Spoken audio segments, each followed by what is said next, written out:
Hello and Happy New Year. It's finally 2019 and I, for one, am looking forward to what this year holds in store and hopefully spending time with you. Now, to start the year off right, I'd like to talk about club selection around the green, and let me paint the scenario here. I have a nice level lie. I'm only 30 feet away from the flagstick.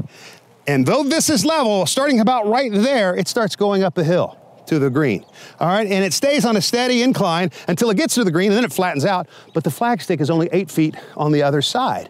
And so, having walked from my cart, I had selected before I got here the sand wedge because after all, this close to the green, I've always used a sand wedge. I know not why I use it, but rather that I always have, and here I stand ready to play the shot. But if I do this, if I use this wedge, then I am in violation of rule number one. And let me tell you what rule number one is as it relates to shots around the green.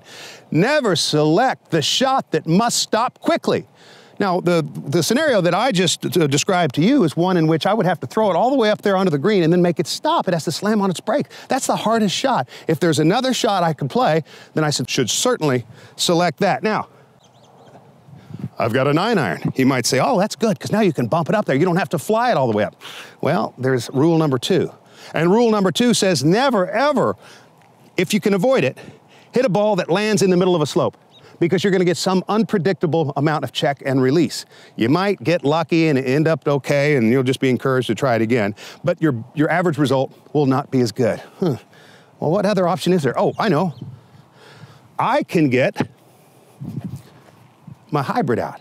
Now, whether or not you've ever selected a hybrid, and you know, because it's a popular idea, oh, use your hybrid when you chip. It's great, but it's not the best club for all your chip shots. So if you've tried it against your wedge in a situation that was more well-suited for your wedge, you might have decided that you like the wedge better. But in this scenario, it's a far easier club to play. I can just kind of bump it up there. It actually starts rolling before it hits the slope, and it doesn't have to stop quickly, it can roll out. And I can play it just like a putting stroke. So here I am, I take a couple of practice swings. I know what those practice swings should be like. Why? Because this isn't the first time I've tried it. I've gone out and practiced it. I recommend you do that. Don't just take it out on a live round and judge the worthiness of the idea based on the outcome of the very first shot in actual play.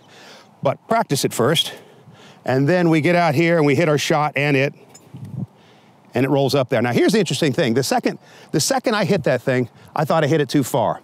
And I did. It went about 4.5 feet by the hole, not bad at all. So that's the thing. Even my C+ result isn't bad if I choose the right club. And so let me say that again. First rule, do not ever play a shot that must stop quickly if you have another choice.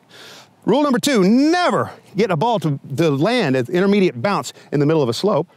And so the third option would be to use a hybrid and get that thing rolling right away, and I know that's going to help you. Hey, I look forward to seeing you next week. Thanks for watching.